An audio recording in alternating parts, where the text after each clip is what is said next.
রাত 12টার সময়, 12টার পর থেকে 1টার পরে 2টার মধ্যে শাপলা চত্বর পরিষ্কার হয়ে গেল।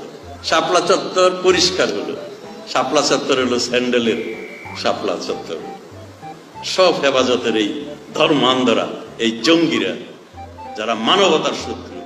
আপনাদের নিশ্চয়ই মনে আছে 5ই মে হেফাজত কিরকম একটা সমাবেশ করেছিল শাপলা চত্বরে, মতিঝিলে। সেই শাপলা চত্বরে এমন একটা পরিস্থিতি, মনে হয় যে তারা দেশ দখল করে নেবে। এই হেফাজত সন্ধ্যা পর্যন্ত, আমি তখন মন্ত্রী, অনেক চেষ্টা করলাম তাদেরকে বোঝানোর জন্য, টেলিফোনে আলাপ করলাম হেফাজতের প্রধানের সাথে, বল সন্ধ্যায় আমরা উঠে যাব।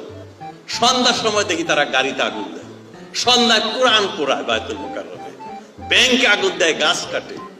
এমন পরিস্থিতি, আমরা একটা চরম দুশ্চিন্তার মধ্যে, সংকটের মধ্যে, শঙ্কার মধ্যে। গণভবনে গেলাম, মাননীয় প্রধানমন্ত্রী বললেন, উনি খুবই কম কথায় বললেন, আপনারা ঘরে যান, কর্মীদেরকে সজাগ করেন, যে কোনো পরিস্থিতি আমাদের মোকাবেলা করতে হবে। সারা জাতি টেলিভিশনের সামনে বসে আছে, একটার পর একটা দেখছে কি হয়। আপনাদের মনে আছে রাত 12টার সময়, 12টার পর থেকে 1টার পরে 2টার মধ্যে শাপলা চত্বর পরিষ্কার হয়ে গেল। শাপলা চত্বর পরিষ্কার হলো। শাপলা চত্বর হলো স্যান্ডেলের শাপলা চত্বর।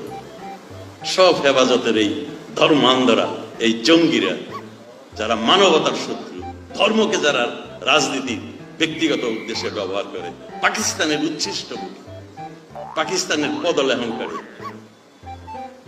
এই পাকিস্তানিরা কোনোদিন বাংলাদেশকে সম্মান করে কথা বলে না।